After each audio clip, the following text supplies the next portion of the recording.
রাজধানীর শাহবাগে বঙ্গবন্ধু শেখ মুজিব মেডিকেল বিশ্ববিদ্যালয়ে পার্কিং করে রাখা কয়েকটি গাড়িতে আগুন দিয়েছে দুর্বৃত্তরা।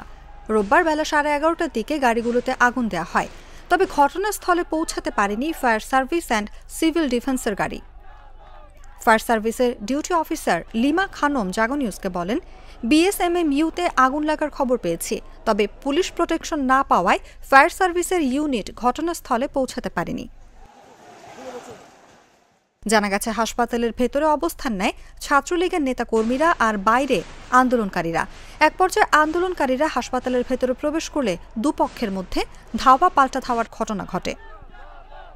এরপর হাসপাতাল ভবনের নিচতলার মার্কেটের ভেতর থেকে মোটরসাইকেল বের করে তাতে আগুন ধরিয়ে দেয় দুর্বৃত্তরা।